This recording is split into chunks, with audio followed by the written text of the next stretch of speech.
Ndugu mtazamaji, tuko kwenye shamba la viazi, shamba ambalo limeathirika na ugonjwa. Tuko na mtaalamu hapa.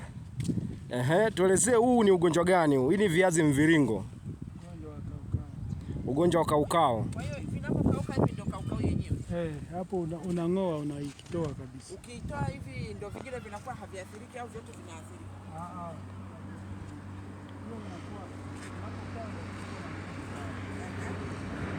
Sasa hakutaka kuchambua. Kuangalia kwa kuna mzuri.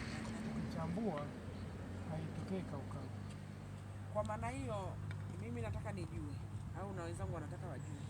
Unapong'oa hichi kiazi ambacho kimekutwa na kaukau, hivi vinavyobaki hapa shambani vinakuwa viko salama. Na hakuna tiba nyingine ya huu ugonjwa wa kaukau, tunaweza tusing'oe alafu na nini? Hamna tiba nyingine. Tiba yake ni kung'oa tu. Kwa sababu tayari ipo kwenye kiazi chenyewe, shina kwa kiazi chenyewe ndani. Kwa hiyo hii inasababishwa na mkulima kutochambua viazi vizuri, mbegu ile wakati anapanda. Kwa hiyo haiwezekani ikaambukiza hii huu ulioathirika na usio athirika, haiwezekani kuambukiza. Mimi naomba nirudie tena. Kwa mfano shina hili hapa na hili hapa. Hili limeathirika, hili halijaathirika. Kama kiazi chake hakina huyo kaukau, hakiwezi kukauka. Hamna. Sasa kama hapo ina maana hapo ndani kuna mdudu ambaye anakausha. Ambaye alikuwa kwenye kiazi kamili. Ndio kishaota hivyo ndio anatafuna hicho kinashindwa. Sasa kwa nini tangu kimepandwa mpaka kinafika huku ndo anaanza kujitokeza?